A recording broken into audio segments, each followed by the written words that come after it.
is going to be important too.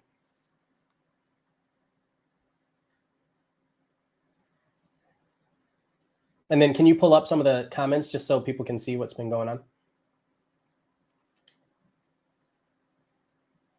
I love that. So that's a good one.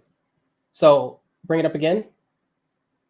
So Natalia a second ago said, branding for me is showing who you are, what you do, and showing yourself to the world. And I really do agree with that. I think that's really important. What about the one under? And the way you position yourself in regards to your market. There's a couple others above that. Strategy to design and elevate your business. And the elevate your business is kind of the point for all of us that are in business. But really, it's not only your business. I think it ends up touching the rest of your life as well. And then what's above that? How do we advertise ourselves? So you notice this little GIF? What do you think of that? John, what do you think of that? This, I love that. We talked about it yesterday. I'm getting all these, I got to learn how to do the backflip though. But this isn't a backflip. This isn't a backflip, it's fun. It's something that is niche, right? So we were talking about that. This is something that I've created that I don't think other people are doing, or at least not doing a lot. And so it's just another way that I can leverage this brand to stand out. All right, so I didn't see any contact information being shared in the comments, but what I wanted to say about that is when you share your contact information, I want you to be super strategic about it. So I have 2 ways today that I share my contact information. One of them is with one of those digital business cards. And the other one is with just asking for a DM on Instagram. Now, why would I do that? Why would I ask for a DM on Instagram? John, what do you think? What do you think about that? Oh, that's an easy one. You want to connect with them on Instagram. I think what happens is people get your phone number and then they forget about you. Yeah. And I think with if it's a business card, they throw that away. Yeah. And I think, with Instagram, it's always going to be on top of mind, right? The moment you DM them, you will show up in their search, in the stories and stuff like that. And really stay connected, right? That's absolutely it. Most realtors, based on the demographic, and this is something that I've looked at, based on the demographic of realtors, most realtors are on Instagram, right? There are still a slew of them that are moving from Facebook to Instagram. But I had this woman call me earlier today and she was like, oh, I love watching your stories and on Facebook. And I was like, I haven't posted on Facebook in a long time. And it's because she sees them because, Instagram and Facebook, or Facebook owns Instagram. So she's seeing my Facebook stories when I post it on Instagram. So Instagram is still the superior connection opportunity for me. And then as you do that, you show up more in people's stories because the whole point of these platforms is connection. And you know what, you're so right on, because with many people I speak, they always worry about what should I post on Instagram? What is the content's got to look like? But they don't connect with people, right? And these platforms like Facebook and Instagram, they were established for people to connect with each other, right? Through DMs or commenting or liking stuff, whatever the case is. But that is the easiest way, to connect with people. And by the way, it's free. You don't have to pay for it. It's free. It's still free. It's still free. Well, and it's funny because I see all these people posting their Instagram tags. If I ask that question and I don't give any direction, most people are going to put like their phone number or a whole paragraph of information, right? And so that's something to pay attention to when you're in these large meetings and somebody says, hey, share your contact info. Be mindful and strategic about it. That is a brand decision because now you can grow that connection with other people if you use something that you think is valuable to those people you're connecting with. Or they'll take a photo of their business card and they post it over there. It's like that's Yeah. completely useless because you can click on the number, you can save it, right?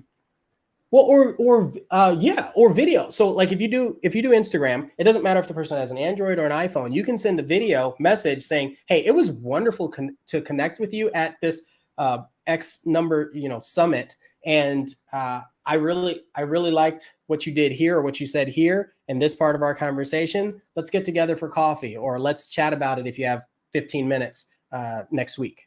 And it's a video message that goes in, and people are now seeing you again. It's cementing that memory in their mind. Have you ever read, what's the book? How to Win Friends and Influence People? Great book. I think Great every book. salesperson should read that. That should be like one of the first requirements before even getting a license. I feel like that too. But it's really like so many people are like, "Oh, I'm bad with names." It's like, no. You're not bad with names. You're not prioritizing remembering that person. Yeah. And that hurts. That person is not a priority for you. It's how many people can I get? It's quantity over quality. And so, but that's what we're in this fast-paced environment. So what we need to do is focus on how can we remember that person? And so doing these video messages and making sure we get their contact information, but then using it right away helps enhance that that memory of this person. And it's hard. I am not like an example by any means, but it does help us feel more connected as we're moving along. And I think, Ian, end of the day, it's really about staying on top of mind, right? Being in front of the customer. We say that about our clients all the time, Yeah. but when's the last time your customer has seen your face after you close? When is the last time? They see me on social, but face to face, They do. different story. If your face is on social, sometimes it's not, right? Sometimes we post these things, it's like 9 bullet points that talk about your house, but you're nowhere to be found. All right, so I'm moving on to the next one. So I want this to be as tactical as we can. I want it to evolve into kind of theory crafting because we can control the narrative of our brands. And it will be, I feel like your brand is weaved into the fabric of your success, and all realtors need to focus on this moving forward. So if you haven't established a strong brand today, then let's focus on that same thing tomorrow. I'm going to give a great example. This week, I've had 2 conversations with organizations that were asking me to help them build their brand. They're not even in real estate. They just see what I've been doing lately. I'm like, what? Mm-hmm. So again, I don't know where that's going to go, but that was never the intent. The intent was to just be better at showing up for the people that I need to show up to. And I also want to be clear, this is really funny, that nobody cares about me swinging nunchucks. But the first thought that I want people to know is I am swinging nunchucks. And it's because now you're going to have that thought in your mind. Even if you don't care at all, you're going to remember that. Or you may remember that. Like you can say that's weird. That's suspicious. I don't care what you say about it. You're still going to remember or may remember that I was doing that. So I added that on, as a little GIF in a GIF in Instagram. And yeah. So I'm going to jump onto this. All right. So this is where it gets to be rapid fire. I see people still sharing their contact information.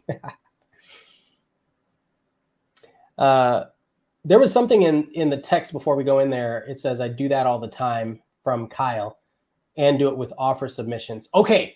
I love that, Kyle. I've done that too. And it is very, very powerful.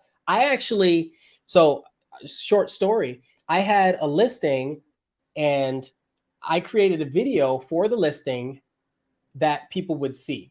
Well, someone had watched the video, a bunch of buyers had watched the video, and then they would send the offers. The buyer that won the video won the offer, sent a video back. And the sellers were like, I love this. That's why they chose these people. It had nothing to do with anything else. And it was probably, let's say, 10,000 less than the next best offer. But the first thought was, these are real people. I am super happy to give this house to them.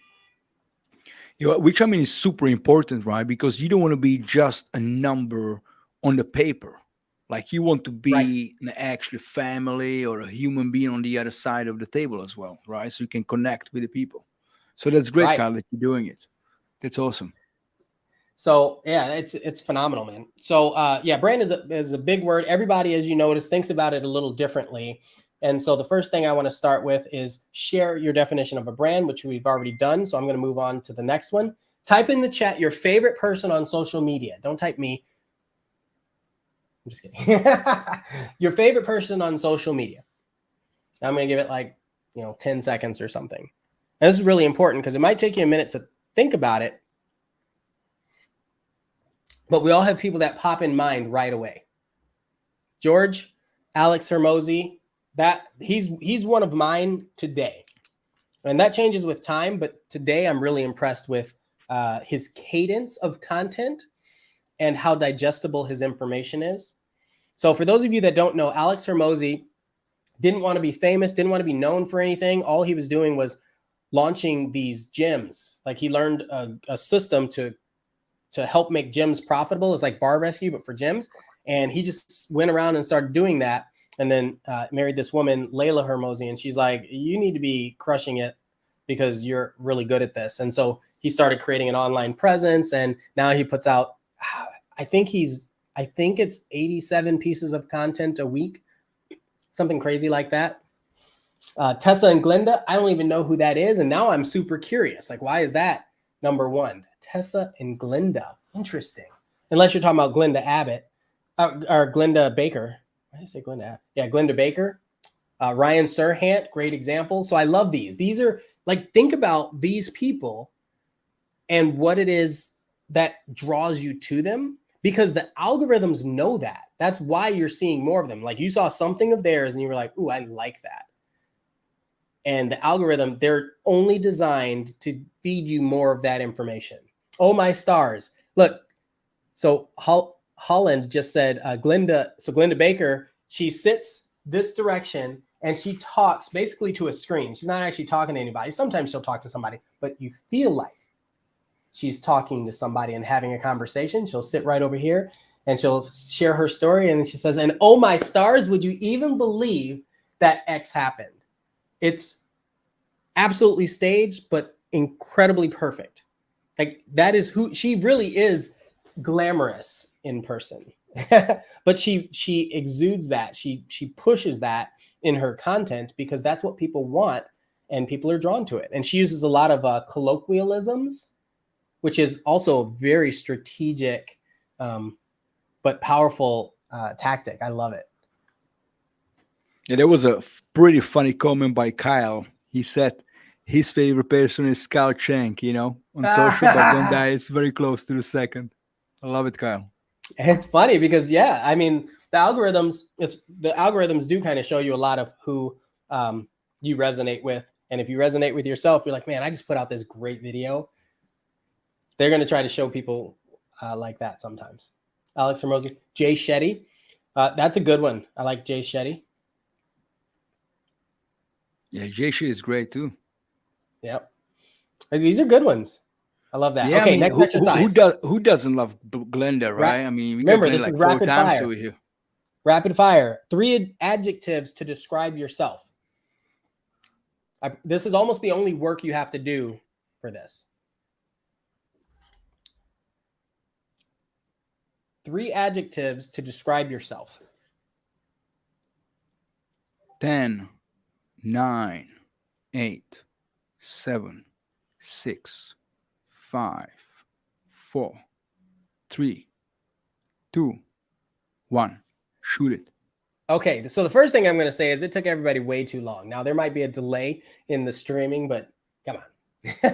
You have to have something to describe yourself. And if you don't know, I love it. And if you don't know what it is, ask a friend, ask another person who knows you, ask your mom, right? Like, what do these people see in you? And somebody who's going to be super honest with it, right? So, Hanny, forgive me if I'm saying it wrong, but reliable, funny, resourceful. I love that. I love that. I love that. Energy, happy, positive was by Ram. And so an example is if I said energy was one of mine and I showed up like this and I'm just not feeling it, then I can't claim that, right? Or at least I can't claim it in the moment. Hardworking, disciplined, rational. I'm curious, how do you show hardworking? And this is an open-ended question. How do you show that you're hardworking? My first thought on that, because this is a hard one. I think it's a great adjective, but I think it's challenging because one thing that hardworking means is it looks like consistency, or it looks like staying up late, or it looks like always being on time, and it's different for everybody. So hardworking that's an interesting one. And I think, Ian, many times it's a combination of all of those together, right? It's not just Yeah. one or the other, I think. Yeah. Yeah. Humble, smart, keeping it positive. These are all great. These are all great. Now let's look at your content. This is I feel like if someone takes a look at their, let's start with Instagram, and you look at your Instagram page, does your section of posts and reels say, I'm humble? And this is rhetorical. You don't have to answer this one, but think about that, right? Think about the message that you're sending out to the world. If it's, hey, I did this and I did this, does that convey humility? If you are talking about divisive subjects like politics or religion, again, I don't care who does what or what people believe or think. I just want to be helpful as much as I can to most people, right? Well, if you start posting that kind of divisive content, is that positive? You know? So as you're looking at your different social media channels and your pages, I want you to internalize these adjectives that you think you are and compare them to the reality of what you're sharing with the world. And this should be a moment of introspection or a moment of reflection, because I am pretty sure that 90% of realtors they don't match their adjectives, how they feel they are, with what their brand showcases on social media. And I mean, Ian, this is huge, man. I think you just hit the nail on the head. And I know you said you are still working on being yourself. And I know most people, including myself, right? I have a problem really figuring it out on a deeper level. Like, who is JT really? And that's changing too over time. But what are some of the tips and things people can do to kind of really discover of who they are, or what they think who they should be, to help them with that? Well, I think it starts with you have to know where you come from in order to know where you're going. So this is a great baseline. You've written down the things that you want to be or to show up as. Now you're looking at the reality of the situation and you're saying, I feel like I'm determined, intuitive, and kind. Does that show up to the world as me being intuitive, kind, or determined? And it's not going to be easy, but it's definitely something to think about, right? And then to answer your question, which later is a future slide, but ultimately you want to find people or resources that fit that. Like your favorite social media people probably fit the adjectives that you want for yourself. Now, how can you emulate that level of energy, that level of positivity, that level of quirkiness? Glenda Baker, it's kind of quirky. Colloquialisms are quirky. You're like, what? Oh, my stars. There aren't even any stars in the sky. You're drawn and attracted to that because that's what you want to be, really. So I think that's a good first step, which we've already taken. We've identified people that we really enjoy watching. We've identified the things that matter a lot to us as we show up in the world, or at least what we think we are. But also our brands evolved. I might want to shift from being hardworking to creative, because hardworking is great when I'm 19 and I just want to, climb the ladder and show that I will work 90 hours a week. Where creative is, I find solutions to problems that can save me time and maybe money. And maybe I can do that for my clients as well, right? Because that creativity translates. It should transcend industry. But again, everybody's different. Everybody has different thoughts on what they want to show up as. All right. So, and I think one way to do this, like I said, look at your profile. Another thing, I don't know if anybody's done this, but if you go to Google and you go to incognito mode, so on this browser, you go to the top and you would choose new incognito window. That is how you show up to the world when they're searching for you online. Many people just go into Google and they start typing themselves, and then they're like, oh, okay, well, I look good. It's like, yeah, but how do you look to other people? Because that's how you look to yourself. Google already figured you out, and they're going to show you the things about yourself that they want you to see. What do other people see? So I recommend that everybody does that in their browser, goes to incognito mode and looks at themselves. You don't have to do it right this second.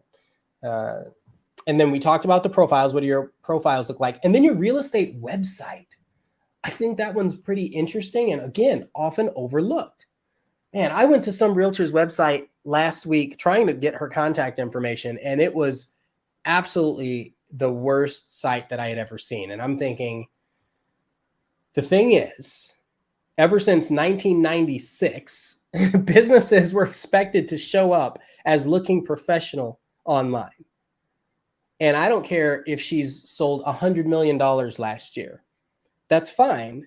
Nobody's going to remember that, right? Does what you're showing up as, because this is part of your legacy, right? Does your website look and feel and fit your brand? I know it's a little thing. But what about, Ian, if I'm a private person? Like, I do love to sell real estate, and I know brand is kind of important, but I really don't want to put my life out there. Yeah, that goes back to exactly what Alex Hermosi said. And Sharon, so the president of Real Broker, he said this, one of his podcasts, he said, it's easier to be effective if you're famous. So no matter what it is that you do in this world, whatever you're put here to do and do well, the more people that know about it, if you're good at it, the more people that know about it, the more impact you can have for your family, for yourself, for your friends, and for your clients. So that is only an excuse. And I think many times it's probably the self-talk, the pep talk, which we have with ourselves, about ourselves, and about the branding itself, right? It's rough because everyone feels a certain way when they're presenting themselves on a platform. Like even on this video, I've said like 9 things, and I'm like, I wish I didn't say it that way, but I'm just moving along. Because I think we are the most critical of ourselves at the same time, right? Absolutely. Absolutely. If you're having a conversation with the client and you don't know the answer, what do you say? Right? Talk about humility. If you think you're humble, well, then you say, I don't know. Right? Like, I have no idea, but I can get that information for you. That's the same thing if you're putting yourself out on social. People know that you're not going to start off really good at whether it's a video or these posts, or people know that. But people are drawn to humanity and personality. And so that's you anyway. So you might as well share that. I know it's easier said than done, but I think it's kind of like saying, when your character doesn't align with the opportunity, or Tom Ferry, he always says, if the behavior is not aligned, with the goals, right? So you can say you want to be someone, but are you actually really want to be that person? Because if you want to be that person, there's some baggage which comes with it, right? Pluses, minuses, the whole thing, I think. Well, yeah, it is. It's all together. Your brand, I mean, one way to look at it is it's how you show up to the world. So questions you can ask as you're looking through your Google, as you're looking through your websites and all these different platforms, you can ask yourself, is it easy to find information about you or reach out to you if you were a client? Or is it hard? Is it difficult? Do all your profiles and your adjectives feel aligned? Does your TikTok show that you're hardworking? because that's how people are seeing it, whether or not you're intending it to be that way. What are some other ones? Humble. We talked about that. Like, is the information you're putting out, is it sharing how you take care of your clients? Is it sharing how many families that you've been able to help that were struggling or on the fence with being able to buy a house and they barely made it, but you made one change. You ended up shopping an insurance policy, and that extra $20 was the difference between them getting a house and them not getting a house. Like, that's powerful stuff for clients. But a lot of us, me included, a lot of us want to show up one way to the clients and another way to the realtors of the world. It's like, and I don't really, you think sometimes, Ian, it's like, it's the fear of losing that business. So even if you're working with a client and you're like, well, the guy doesn't have really the right values, which I'm kind of aligned with, but you still want to work it because like you don't want to lose that business and vice versa, right? That's when you really misalign with yourself, and it doesn't feel right to begin with, too. yeah, it doesn't feel right. You're selling your soul. And again, there are people that are ultra successful and they're fine with that. And that's, they can do them. Cool. Yeah. I mean, like, we've got these corporations that are buying houses up so that people can't. It hurts. They'll building whole neighborhoods, 5,000 houses that'll only ever be rentals. That's just the reality of the world. But are you going to be that person, right? Like, what is it that you're trying to do for the world around you? That's a really good question. Do you take things you're passionate about and build your brand around that? 100%. There is a theory I have that most of what we do exists in kind of tribal communities. And so an example is, I know that I have, let's say, 15 tribes that I belong to. One of the tribes is mountain biking. If I see a mountain bike video or see somebody with a bike, I'm going to go talk to them. One of my tribes is shoes. One of my tribes is computers, because I'm a nerd and I like building my computers. One of my tribes is real broker, because whoever it is that has aligned with that brokerage, we think similarly in some aspect, right? T-shirts. We've talked about this, John. I created my own T-shirt brand because now I feel like the T-shirts talk to people in a different way. So all of these things, they're all tribes. And where I'm going with that is that becomes like, now I'm in a drop shipping circle. Like, I'm in a whole circle of creatives that are building apparel. That brings me in a different world. So yeah, I have puppies. I didn't even want puppies. My wife wanted puppies, and she was going to get, I'm always going to say, get whatever you're going to get. I just don't want to be part of it. Right. Well, now I'm at the dog park running around with these puppies, but that gives me another tribe, because how many people don't like puppies? Like, and it's not that I didn't like them. I just didn't want the responsibility, but that's so important. Yeah. Ram, he mentioned crypto. I have a fair amount of crypto investments, NFTs. I love it. I don't talk about it right now because the people that don't get it are only going to hate on it. And that's okay. But that's a tribe for me. So yes, I think understanding your tribes, but remembering that your tribe is not always going to build your real estate business, but it can help. So an example is there are people that go viral on social media for something like, this one woman, she went viral because her parents were struggling and they went through a divorce, and she was just sharing her feelings. That video went crazy viral, millions of views. And then when she posts something about real estate, 300 views. Crickets, right? And it's not because she's a different person. It's because that wasn't her brand. And she changed it. And people are like, what? That's not what I expected when I came to your channel. So, yeah, I would say be careful with that, but do incorporate it. So that's why I try to leverage my stories for stuff like that.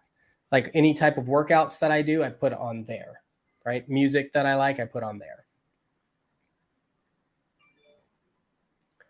Yeah. So Daryl talks about video games with his branding. You know what's interesting about that?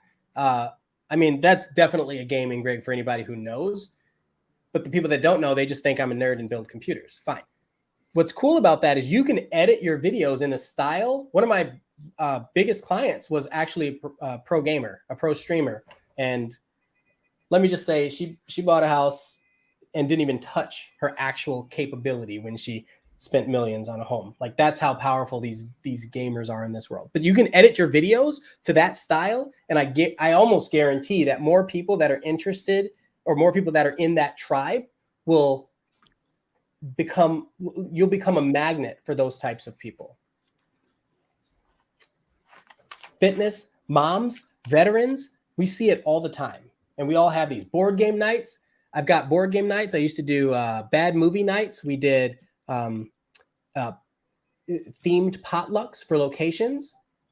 And so we would go to someone's house, and we would each host at a different time, and we would choose a cuisine. So like one day or 1 month we would choose French, and we would all show up at this house, and we would each bring a dish from like a French dish. And most of us made it. Some of us bought it, but it was a French dish, and it created these organic, deep conversations. And then you start learning more about where people are from. And that's something you can do at your community center, and never even have to, like, you don't have to know these people, right? If you're at a church, you can do it at your church. It doesn't matter where you are. You can make this happen. You can do this with other realtors that you want to connect with in your area. A lot of us have coffee meetups, and that's generic. It's easy, but it's not great, right? Unless you really love coffee. It's a good start, but it's not always a deep conversation generator. And I think it's not different, right? It's not outside the box. Like, the dog walks.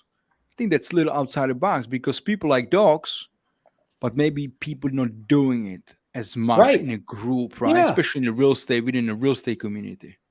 Every time I see people sharing stories with their dogs, I'm like, oh, okay, you have a doodle too. Or, whatever the dog is. It's like, oh, I never knew that. I've known you for 9 years. I never knew you had one of those or cared at all. Yeah. And it's because people aren't being true. They're not actually sharing their lives. And don't get me wrong. This is like, you remember the Truman Show years ago, where he was being followed around with a camera? And you're like, that's what life is today. Either you want to be part of it or you don't. And that's absolutely a choice. So I just wanted to give a quick example. So think about the colors that you're using. Notice on TikTok, all of my covers, when I do put a cover, are exactly the same. So my idea here is I want to show up as how would I say this? Like, I want people to understand that I know about money and real estate, but I exude, brightness, energy, empathy, that kind of stuff. And so I try to use emojis wherever I can, even though they kind of went out of style for a little while. I still think it's fun, and I like it. I like seeing it because it allows me to put an emotion in a text that otherwise wouldn't be there. I align my intent. I think or do you, really is a question, do you align your intent? Does it look similar across the board? And just think about how you're showing up. On almost if I'm doing a home tour, for example, I'm going to use this to kind of share this theory when I'm doing my content. For example, if I'm walking through a house, I start off showing my face, and then I move away from my face.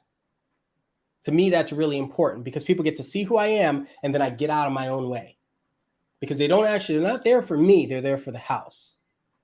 And so then as I'm walking through the house, I try to add story elements that help with either, connecting about life or connecting with some things like my shoes. I'll always show my shoes in something because I like them, right? If other people like them, I've had people walk up to me and say, oh, are those Huaraches? I was like, they are.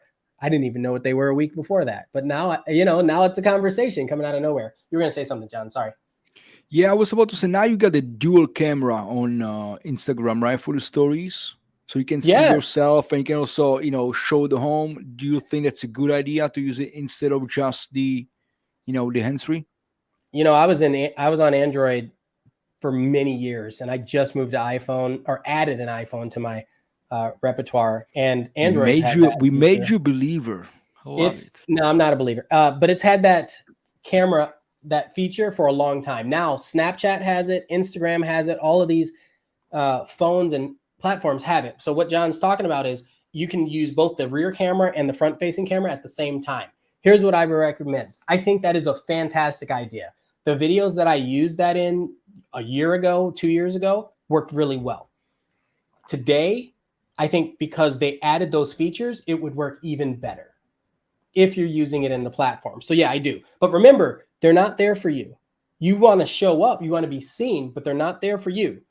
So you don't want your face to be the big part and the house to be the small part when you're using that feature, right? At least not right away. If you have 1 million followers, you can do whatever the heck you want at that point, because it's just about the algorithm showing a lot of people, at that point, once you're a high level influencer. And so, Ian, what do you think are some of the most common mistakes when it comes to branding? Not understanding your target audience, not understanding, and also not understanding what you're putting out. So when I say your target audience, I'm not sure where people are in their journey, but if I ask you, so John, if I ask you who your ideal client is, what do you tell me? Investor.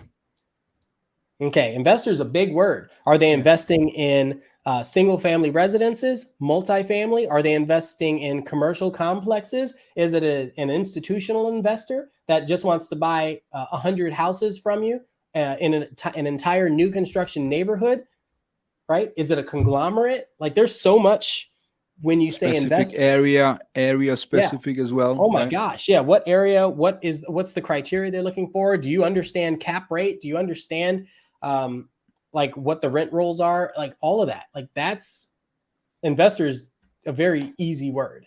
So I think when a lot of people try to craft their brand, they're not going deep enough in it.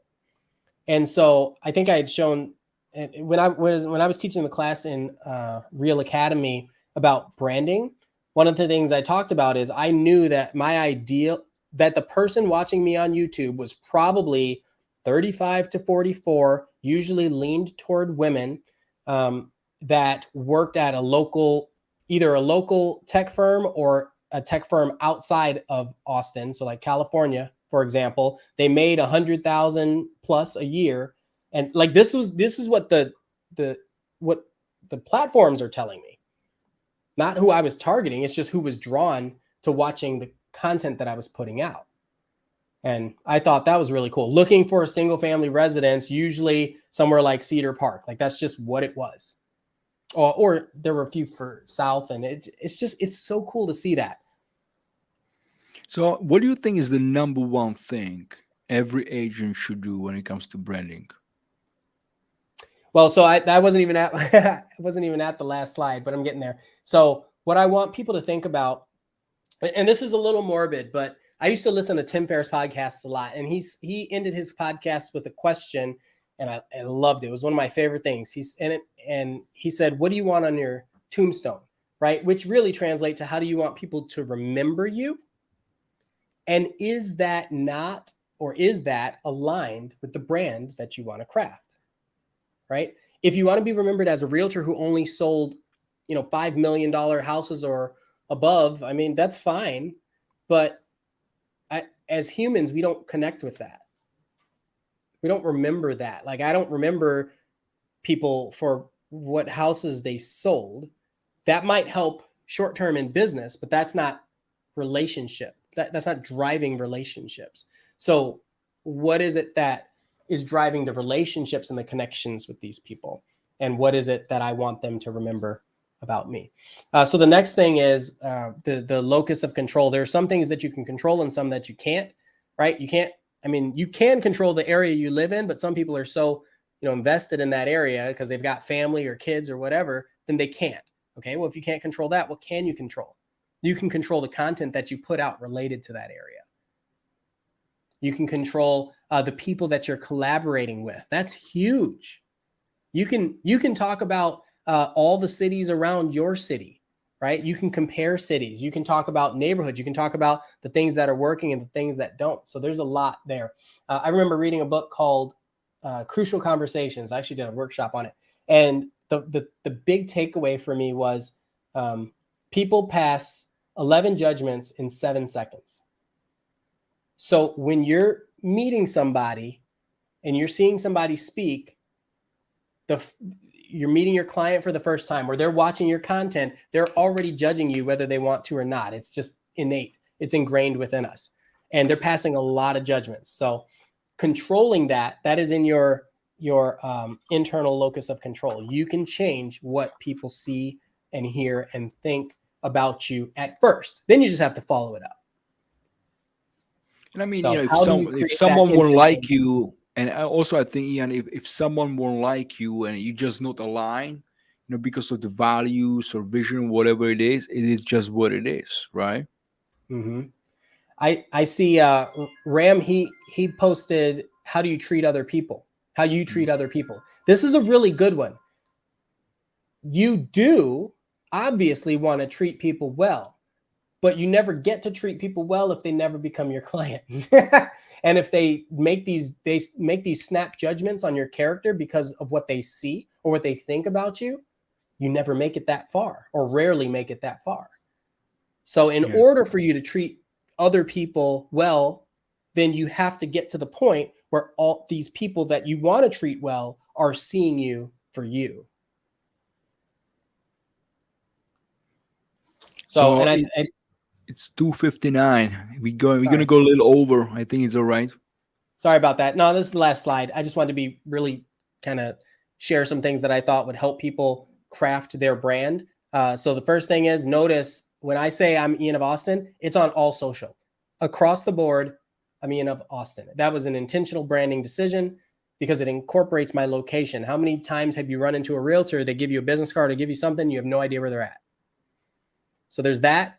It's the same across everywhere because it's really hard to try to keep track of all these people and all their names and all this stuff. Try to make it one thing. If you can go back and do it, wonderful. If you can't and you're already moving along, then create one of those little short links that, short code business cards that links to everything else. If you have any questions, you can feel free to DM me on Instagram. I feel like if you want to collab on something, I will make the time to collab on something in 2023. And I created this 1-page brand sheet. If you send me a video message on Instagram, I will work on sending you that brand sheet in the next couple days. Has to be an Instagram video message asking for it. And then fist bump, It has to be Instagram. What about Facebook? If somebody wants to message you on Facebook? I mean, that doesn't fit the criteria, right? I got to be very specific. You can reach out to me on Facebook, but no, I feel like Instagram right now is where my focus is. And so that's where I'm targeting my traffic at the moment because I hadn't grown it. I didn't put enough time into it earlier. That's the reality of it. You can only be so many places. I love it. So any questions, guys? Just drop it in the comment. Get us a closer look over here. So I got a question, Ian. What do you think is the number one thing every agent should do? Like the easy one, just to start with. The easiest thing is identifying who you love to work with in every capacity and as deep as you can go. And this doesn't mean so if you've already been established in business, think about the people that you have loved to work with, your favorite transactions and why. And then if you haven't done this, I would probably have coffee with 20 agents and ask them that, like what has been your favorite transaction and why, and what's your worst transaction, and then decide where you want to go from there. Because you don't know who you want to work with if you haven't already built a little bit of a business. You just think you want to work with the people that are easy. What the heck does easy mean, right? Like you said, investors earlier, investors are not easy. Yeah. I mean, it depends on the type of investor. Easy for me, but maybe not easy for everybody, because right? Like, you resonate with them, right? Yeah. But when you're dealing with high-level investors or commercial, you lose the relationship. Like they don't care about you at all. They care about the numbers. And so if you can't deal well in that world, then you probably want to be in a different world. You shouldn't be there to begin with. Yeah. Rem was asking, what was the book that you recommended? And actually, that I think was I said my a one of few of my them. questions as well.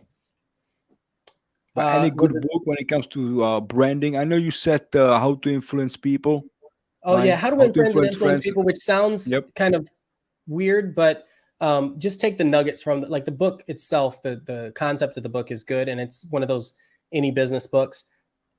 I think I said Crucial Conversations. That's great for sellers.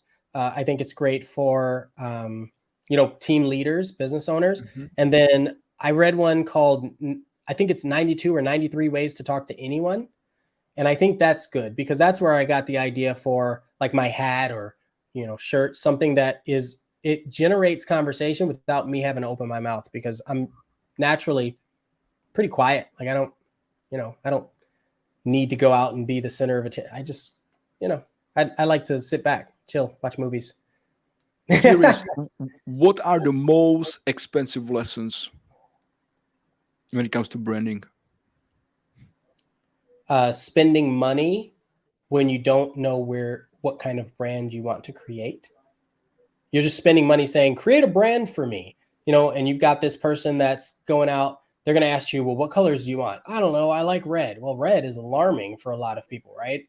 Do you want to align with your brokerage? Then if you align with your brokerage and then something changes, well, what happens there? Like there's all sorts of things. Are you building a brand under someone else that doesn't help you build your own brand later? Like there's so many variables in there. I think really taking the time to think about your brand before spending money on your brand will help with what I think is a really big mistake. That's great. So, guys, it was so good to see you, Ian. We got to do this again. This was so good. I Got to hope do that this it was again. helpful. Yeah. I hope that was helpful. If it was helpful, what would we say? Send a DM on Instagram. DM on Instagram. Yeah. Say that was awesome. Thanks. Right. And if you don't know my Instagram, I failed. I failed at branding, for crying out loud. And then also thank you, John, for having me on. I think this Anytime. was something that Anytime. people need. People want to know. It's Yeah. one of those staples, fundamental staples of any real estate business. And I think really for me, it boiled down to knowing yourself and really putting yourself as being the brand. Yeah. Or I mean, people can hide behind the brand, like another brand. They don't have to be the brand, especially if they're building a big team or something. That's fine. You still have to strategize and understand what that brand is going to accomplish, what that brand wants to look like, what it feels like, because that's how everybody makes their decisions based on what they feel. Daryl put a book in 93 Ways to Talk to Anyone. Yeah, that's the one. That's a good one. I mean, it's a little old lady that writes it, and but it's again, there are a few nuggets in there. I was like, oh, that's good. Oh my God, I'll never forget that. That's good. So there are a few of those out of the 92. There might be 5 for me. There might be 90 for you. So it's a short, easy read too. Good. So sounds good, guy. Stay tuned. We'll see you next Tuesday. Ian, thank you, my brother. I appreciate you. Peace out, guys. Thanks. Bye, Thanks everyone. everyone for watching.